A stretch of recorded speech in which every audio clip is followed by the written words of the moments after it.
Hello, fellow artists. Welcome to today's painting study session. It's going to be a little bit over an hour, and I had to cut down a lot of this study session that I personally went through.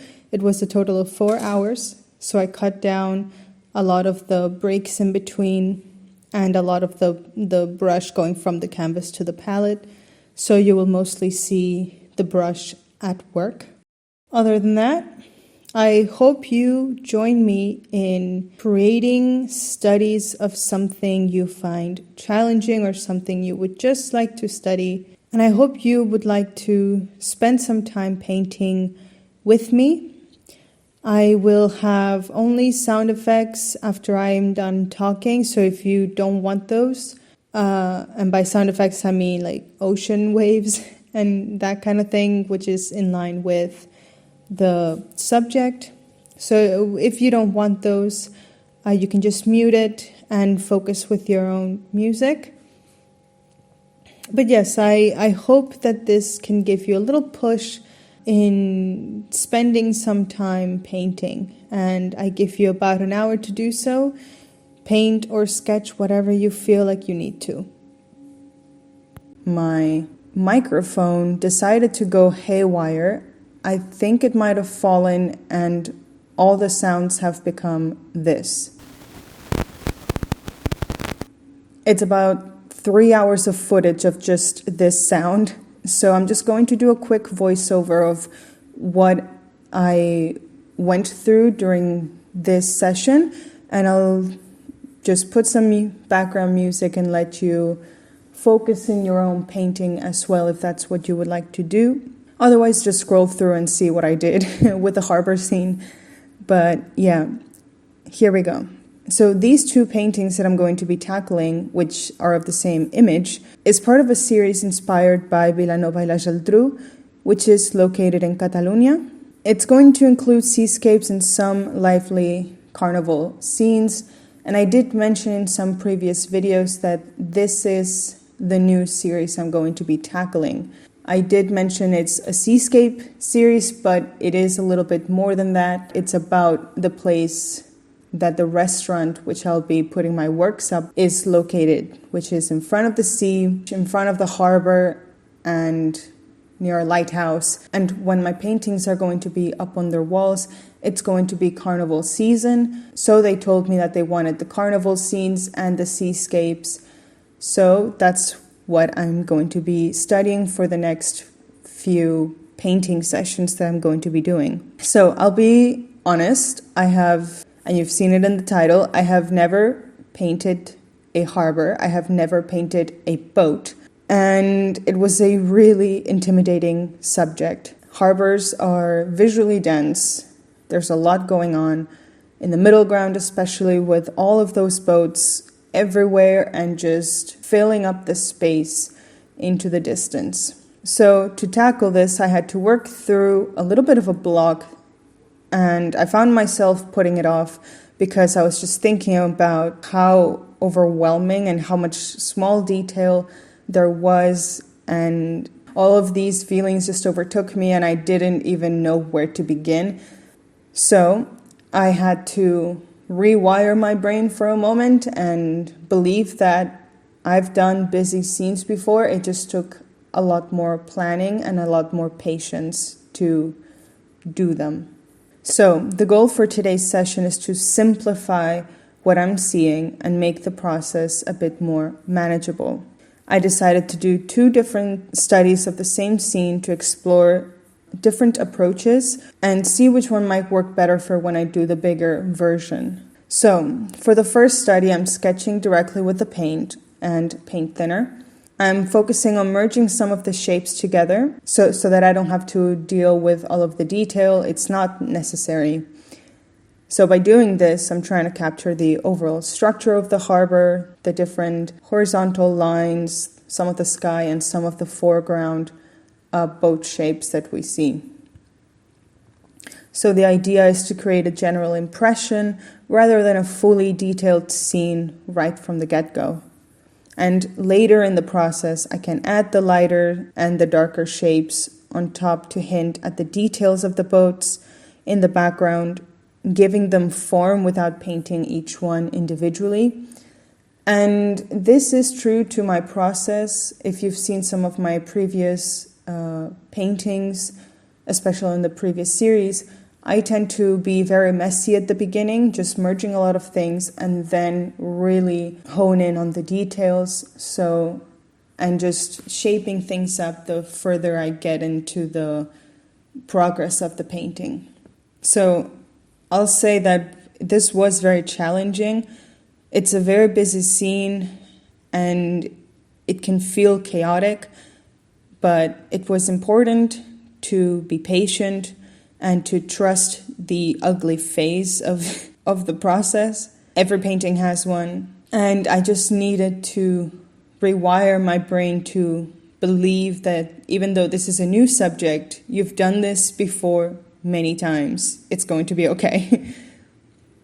In the end, this approach was helpful in keeping things simple and not really overwhelm myself because I was in the zone. I was flowing. Even though it's not a great painting, at least I know that it's not as intimidating as I made it out to be. And again, I just need to be patient. So if you are dealing with this is some food for thought for you to trust that you can do it. For the second study, I approached it a little bit different. I sketched out the main dividing horizon lines first and added more specific detail to the foreground elements with a pencil. I spent a bit more time getting some of those jagged lines in there of the horizon and the dividing lines of the boats. So that made sure that those lines and those dividing lines were sharper and more defined than the background. But again, I am merging a lot of the shapes together. I am just being specific about the dividing lines. And as you'll see, both approaches have their benefits. The first study gave me like a solid foundation of colors, and I was experimenting more with the darks. So the first process was a bit more flowy, like my usual, just going in with the paint, and went into the flow pretty quickly. And on the second one, it allowed me to have a little bit more structure and patience with the sketching, so with the pre-painting. And I still have like ways to go before feeling fully confident in painting this harbor scene. And it is nice to get out of the usual scene that you tend to paint. You get to relearn a few things from the foundations of painting and drawing. So just have to be confident that you have those tools. And you just need to reapply them, relearn them, and be conscious of them. Because sometimes once you're in your usual scene, you just kind of take those for granted because they're working automatically, or you work them automatically when you were sketching in the pre-planning and concept phase of the project or of the painting. And once you're moving into something completely new, you just feel like you don't know what you're doing, but you do because you've done it before. You just need to be more self-aware of what you know and just pick it apart, break it down, and trust the process and be patient. It is very important. So yes, essentially what I'm trying to say is I'm learning to trust that I do have the tools to slow down and eventually paint what I set out myself to paint. It's just a matter of time and practice and patience and trust in your tools and in your knowledge. The goal is to eventually use these studies as groundwork for a more finished painting. Tackling something new is always both exciting and intimidating, but it's definitely worth it. Thank you again for joining me, and let me know if you've tackled a busy scene like this before, or if you're working on something out of your comfort zone. All right, everyone. I had to switch microphones, so sorry if this sounds a little bit too weird. But I'm going to stop talking, I'm going to let you focus, and I'll check back in with you towards the end of the session. Thank you for joining me if you are, and good luck.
Okay, everyone. Hey, baby boy.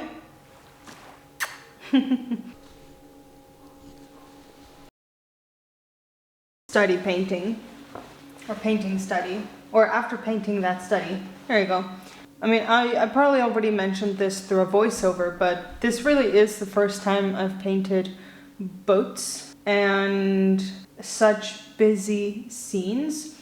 And I tried to simplify just by main shadows, midtones, grouping things together, and then going in with lighter values and darker values and kind of finding my way around it in that way. And now what I'm going to try is sketching those shapes instead from the very beginning with a pencil. And after that, I'll start incorporating those shadows, those midtones. So just a way to be a little bit more precise in the initial stage and see if that changes anything. But I will still need to be patient with the whole process and not get disheartened by how difficult the image is and by how many details and little things there are. So aside from sketching, I will incorporate a different technique, which is the squinting technique, or just like going really far away because I can't see very well from far away. Not by much, but it does become a little bit blurry.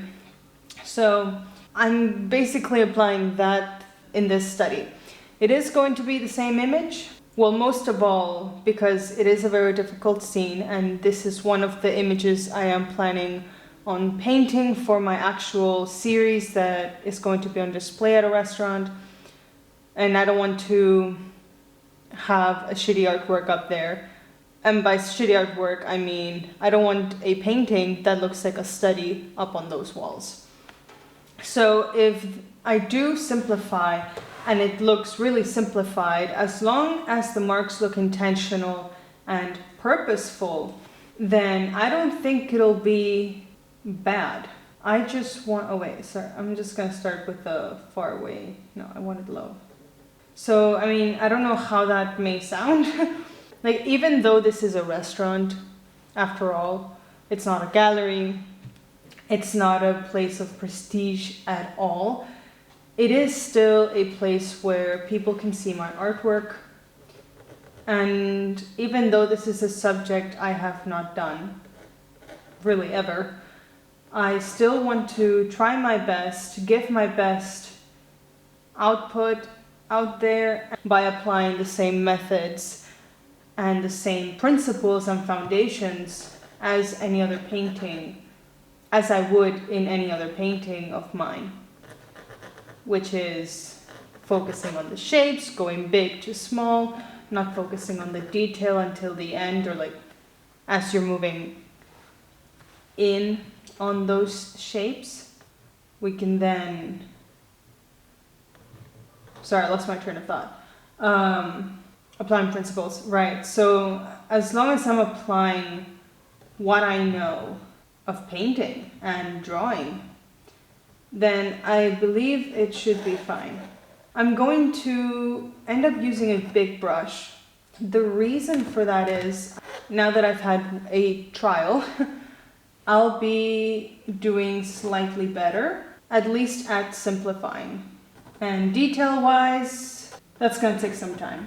I don't have a lot of time to do practice, to do too many studies, or we need to be bold sometimes. So I don't want to be afraid of this subject. So I'm going to do many studies of this subject. That should be smaller. Okay. But I'm going to do a lot of studies of this subject because I want to be comfortable enough with it that it'll look okay. I keep doing the proportions wrong. It should be so small. I'm going to detail this one. Like these, I want to get a decent detail out of them, or like basic shape formation out of them. Oh my God, my love. No. Because already right back here, there's a lot of different boats and ships happening. Also, I realized this is actually like half of that. No, I'm fine. Okay, over here is fine. There's just a lot going on that it looks smaller. We've got like a half moon situation. Everything's so small, and I'm used to painting large, so everything is messing me up, basically. And something I want to achieve as well is some depth and beauty in the colors. So even though it's not detailed, I do want to have a nice harmony in the colors, in the perspective, in the depth. I would love to be able to achieve that. And I kind of want to line the clouds. I don't tend to, but I would like to get some direction. My love, stop. Okay, so that's the main cloud line. There's another one on top. And we see the bottom of most of these, right? Because we see most of the darkness. And as they go far away, they're a little bit lighter. But this is the beautiful area. It's so gorgeous. It's kind of like that. That's the separation of the clouds, but then it looks like they are joined. And then we have the line of the clouds back up there. Pretty close to the top. This is what I want to focus on. It's a flat brush and one that is more like a knife. So I'll be using that one for certain corners. Yes, darling, it's not food time yet. You still have 2 hours, goddammit. 2 hours.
Alright guys, so we have gone a little bit over an hour now. I really hope you've been able to do some work and be productive with this time. So if you would like to share your progress, please feel free to do so via email. That way you're accountable to your productive time and you're able to share, and we can discuss if you wish to do so. If you do have specific questions, that would be even better. So send those my way if you're interested. And if not, regardless, thank you for sticking around until here if you have. Let me know if in the future you would like guided study sessions. That's something I'm contemplating on doing, but I would like to know if you guys are interested in actually having videos and study sessions specifically to be able to do some work. Whether you're dealing with an art block or just don't know what to paint, we can potentially get to do some of them through YouTube, and in the future maybe find a different way to do them. So once again, thank you for sticking around until here, and until next time, happy painting.